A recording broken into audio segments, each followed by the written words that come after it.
अस्सलाम वालेकुम नाज़रीन, मैं हूं आपका मेज़बान एम ए रज़ा और आप देख रहे हैं टीपी न्यूज़। नाज़रीन, आज हम फिर हाज़िर हुए हैं जनाब अकील अहमद तरीन साहब के पास, जो उन्होंने बड़ा अपना कीमती उनका वक्त है, उसमें से कुछ थोड़ा टाइम हमने लिया चूँकि मौजूदा जो सियासी सूरत हाल है, आपको याद होगा एक पिछला प्रोग्राम हमने किया था जिसमें अकील साहब की बहुत सारी बातें जो उन्होंने की थी वो बाकायदा हमें, जो नाजरीन ने हमें कमेंट्स किए उसमें बाकायदा वो सच भी साबित हुई। अब चूँकि इमरान खान की हुकूमत जा चुकी है, कायदे हज़ब इख्तिलाफ जनाब शहबाज शरीफ साहब के लिए अब वोटिंग हो रही है, प्राइम मिनिस्टर साहब भी पार्लियामेंट में पहुँच चुके हैं। अब क्या PTI इस्तीफ़े देगी? PTI का अगला लाए अमल क्या होगा, या वो अपोजिशन का किरदार अदा करेगी? क्योंकि बहुत सारे सवाल हैं, आज उन सवालों के जवाब हम वकील साहब से लेंगे। अस्सलाम वालेकुम सर। वालेकुम सलाम जी। अच्छा सर, मेरा पहला सवाल आपसे यही है कि सर इस वक्त जो PTI, चूँकि वज़ीर-ए-आज़म इमरान खान, साबका वज़ीर-ए-आज़म इमरान खान पार्लियामेंट में पहुँच चुके हैं, तो आप क्या समझते हैं कि आज का क्या किरदार होगा? क्या वो वोटिंग में हिस्सा लेंगे या इस्तीफ़े पेश कर देंगे? देखें, ये जो कल पिछले 2 दिन से मामलात चल रहे हैं और ख़ासकर जो आज की रात गुज़री है जिसमें पाकिस्तान तहरीक इंसाफ की जो कोर कमेटी है उसमें कुछ हॉक्स, कुछ जो एक्सट्रीमिस्ट थे, उन्होंने तो खान साहब को ये मशवरा दिया था कि हमें असम्बली इजलास में भी नहीं जाना चाहिए और इसका बाइकआउट भी करना चाहिए, और अगर मियाँ शहबाज शरीफ साहब प्राइम मिनिस्टर बन जाते हैं तो असम्बलियों से इस्तीफ़े दे देने चाहिए। लेकिन फिर कुछ जो इनके करीबी दोस्त हैं उन्होंने फिर खान साहब को इस बात पे कायल किया कि उनको पार्लिमानी सियासत से बाहर नहीं जाना चाहिए, पार्लियामेंट के अंदर और सड़क दोनों पे उनको अपना किरदार अदा करना चाहिए, और मौजूदा जो भी गवर्नमेंट आ रही है उस पे अपने नैरेटिव को बिल्ड करके आवाम के अंदर मोटिवेट उनको करना चाहिए। जैसे आज रात भी आपने देखा कि उन्होंने एक अच्छा पावर शो किया, लोग उनके लिए बाहर लाहौर में सर बहुत बड़ा, जी हाँ, लाहौर में हुआ, इस्लामाबाद में हुआ, पिंडी में हुआ, बहुत सारी जगहों पर, दीर जैसी जगह पे हुआ, सवात में हुआ, बहुत सारी जगहों पे हुआ।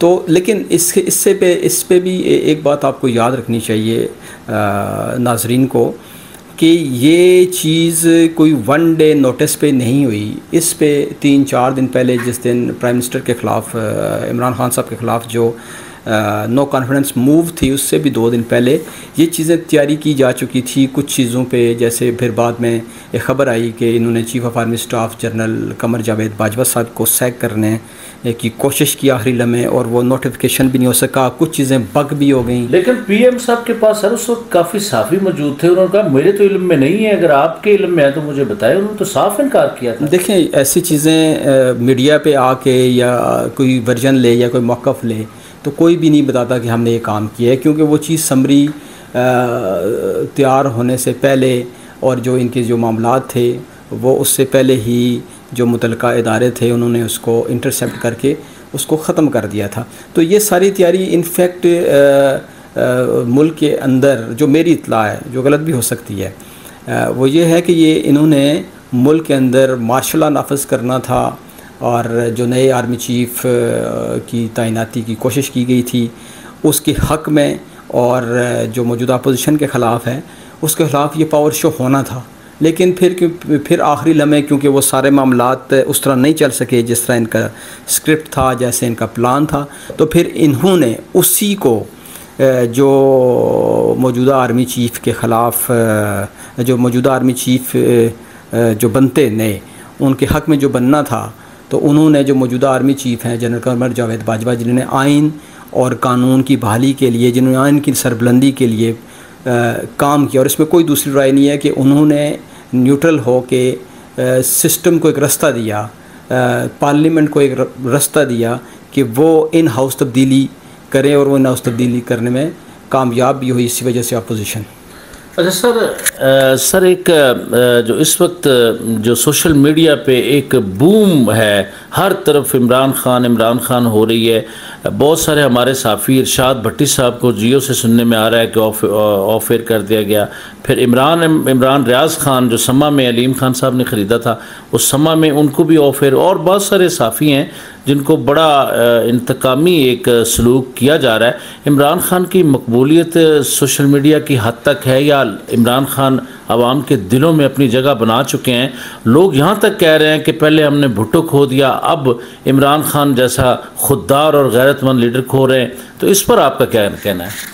देखिए, इसमें जो लोग ऑफ एयर हो रहे हैं वो उस स्क्रिप्ट का हिस्सा थे जो 8 या 9 मार्च को लिखा गया था, जो नाकाम हुआ, और वो उसी स्क्रिप्ट के मुताबिक, उसी रोड मैप के मुताबिक, उसी प्लान के मुताबिक अभी भी चल रहे हैं, सिर्फ नाम चेंज हो गए।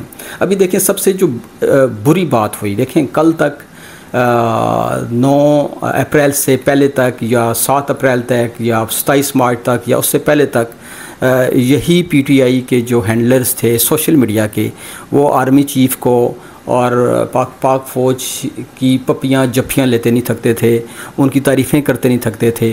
तो फिर ये अचानक क्या हुआ? जब तक वो उनके साथ थे तो कमर जावेद बाजवा साहब उनकी आंखों का तारा थे, DGISI उनकी आंखों का तारा थे।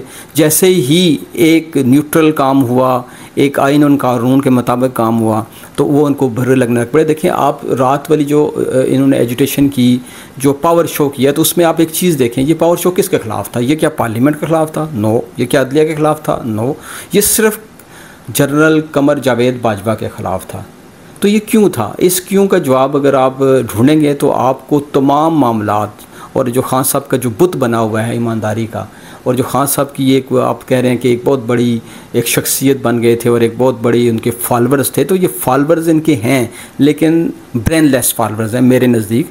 वो उन्होंने ये नहीं सोचना कि मुल्क और कौम के लिए क्या अच्छा है। अब देखें, अगर अगले 2-4-5 दिनों में या 2-4-5 महीनों में अगर मौजूदा रजीम जो अभी चेंज हुई है वो आती है और वो मुल्क के अंदर डॉलर हो गया, आपकी इकॉनमी हो गई, आपका CPEC हो गया, आपके जो बाकी जो फॉरेन कंट्रीज़ के साथ आपके मामलात हैं, अगर उनमें बेहतरी नहीं ला सकती तो इसका मतलब है कि आपने गलत काम किया।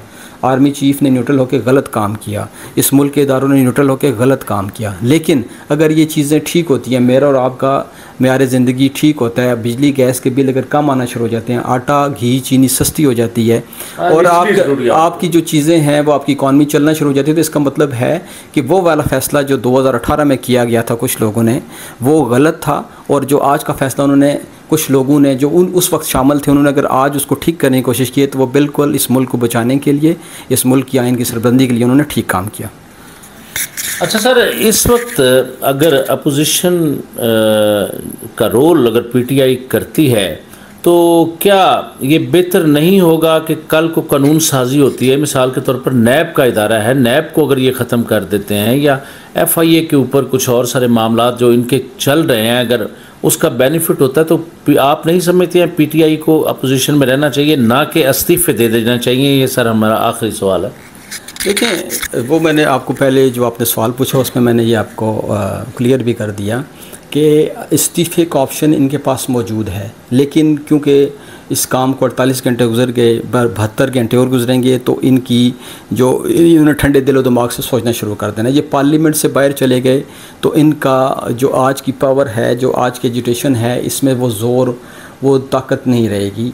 तो ये यकीनी तौर पे, और दूसरी सबसे अहम बात है, अगर ये इस्तीफ़े देते हैं तो आप यकीन मानें कि अगर इनके पास अगर 140 या 150 इस वक्त नेशनल असम्बली के मेंबरान हैं, तो इसमें जो इस्तीफ़े देने वाले लोग वो 40-50 ही रह जाएंगे। तो इनको वो जो मतलूबा मकसद है कि ये अपना इलेक्टोरल कॉलेज तोड़ दें, ये असम्बली अपना रिफ्रेश, अपना नए इलेक्शन की तरफ चले जाएं, तो ये इनका मकसद पूरे नहीं होंगे। इसका इनको ये नुकसान होगा कि इनकी जो PTI है, जैसे मुनर्रफ अरकान पहले निकल गया इसमें से, तो PTI मज़ीद तोड़ फोड़ का शिकार हो जाएगी। तो मेरा नहीं ख्याल कि अगर इनके साथ परवेज़ खटक जैसे, असद उमर जैसे लोग और शेख रशीद जैसे लोग, बल्कि शेख रशीद सब तो कह रहे हैं बार बार की असम्बलियाँ तोड़ देनी चाहिए थी, लेकिन अगर वो इनके साथ मुखलस होते तो शायद इनको ये मशवरा ही ना देते, तो ये लोग इनको पार्लियामेंट से इस्तीफ़े देने से रोकेंगे। सर, चूँकि ये अब चल रहा है, तो शहबाज शरीफ साहब अगर इलेक्ट होते हैं, डेफिनेटली उन्होंने होना है, तो शहबाज शरीफ से क्या एक्सपेक्टेशंस हैं सर? हम क्या समझते हैं, क्या वो बेहतरी ला सकते हैं मुल्क के अंदर, या सिर्फ जो ये मिली हुई हैं सर 12-14 पार्टियां, इनके साथ मिल के क्या आप समझेंगे कि कोई एक पावरफुल गवर्नमेंट ये चलेगी एक साल के करीब? देखिए, इस वक्त जो इदारे हैं, जो पॉलिसी बनाने वाले हैं, उनके नज़दीक ये नहीं है कि मियाँ शहबाज शरीफ साहब हों या आसफ़ अली ज़रदारी साहब हों या बिलावल भुट्टो ज़रदारी साहब हों, उनको ला के उनको आपने अपना एक तख्त पे बिठा दिया और उनको आपने इसलिए बिठा दिया कि वो मौज करें, वो प्राइम मिनिस्टरशिप को या गवर्नमेंट को एंजॉय करें। आज का वक्त बहुत टफ़ है, आपको पता है। जो भी आएगा वो समझ लें कि वो कांटों की सेज पे बैठेगा, कांटों के ऊपर बैठेगा, कांटे उसके पाँव में चुभेंगे, क्योंकि इकॉनमी की हालात बहुत ख़राब हैं, आपके जो इंटरनेशनली आपके जो मामलात हैं वो बहुत ख़राब हैं। तो जो भी शख्स आएगा वो इस वक्त वो एक पेज पे सब, मेरा ख्याल है कि अपोजिशन और तहरीक इंसाफ को भी आना चाहिए, वो ये है कि मुल्क के अंदर जो बिगड़ती हुई माशी सूरत हाल है उसको वो ठीक करेंगे। मुल्क के अंदर जो दूसरे मामला जितने भी बैड गवर्नेंस के हैं, जो आपके इंस्टीट्यूशंस जो डैमेज हुए हैं उनके हैं, जो अपना आइन की बालादस्ती है, तो ये 1-1.5 साल मेरा ख्याल है कि ये सब सर झुका के इन चीज़ों को ठीक करने की कोशिश करेंगे और इस पर सबका इत्तफाक है। हाँ, अब देखें पीटीआई के लिए भी मेरी असेसमेंट है, वो क्योंकि एजुटेशन की तरफ चली गई और वो ये नहीं होने देगी, लेकिन उनको ये याद रखना चाहिए कि ये 2014-15 नहीं है।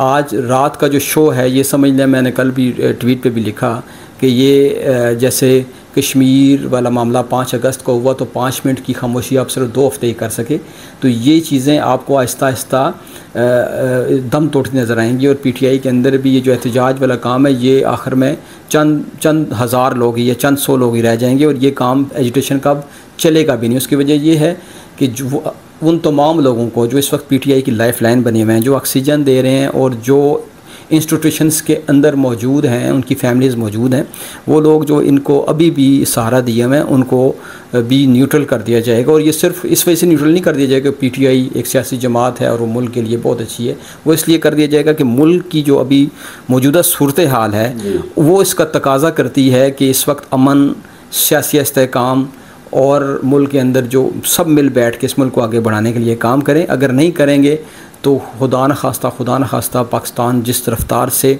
नोज़ डाइविंग स्पीड में इसकी जो इकॉनमी तबाह हो रही है, नीचे जा रही है, तो ये डिफ़ॉल्ट भी कर सकता है। तो इस वक्त जो इदारों को और जो जितने भी सियासतदान हैं और जितने भी जो मुदब्बर और तदब्बर वाले लोग हैं, जो समझदार लोग हैं, वो इस बात पे इत्तफ़ाक़ करते हैं कि अगले 2, 3, 4 साल इनको सर झुका के इस मुल्क को इस बहरान से निकाल के एक तरक्की याफ्ता, एक तरक्की की राह पे चलाने की पे ये काम करेंगे।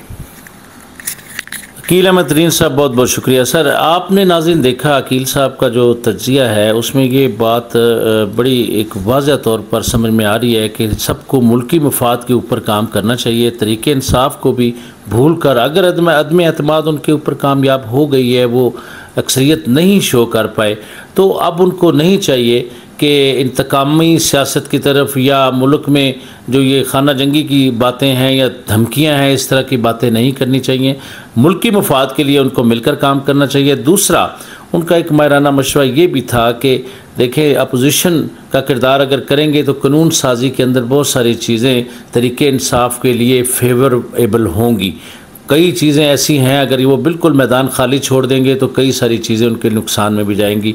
अकील साहब से हमने हफ्ते में 2 दिन इंशाल्लाह उनको हम ज़रूर उनसे गुजारिश करेंगे कि हमारा साथ दें और हमें अपनी माहिराना राय से हमें इस्तिफ़ादा हासिल करने की भी उनको हमें ज़रूरत है, क्योंकि उस्तादों में से हैं। तो नाज़रीन, अपना बहुत सारा ख्याल रखिएगा। अगले प्रोग्राम तक के लिए अपने मेज़बान एम ए रज़ा और अकील अहमद तरीन को इजाज़त दीजिए। अल्लाह हाफ़िज़।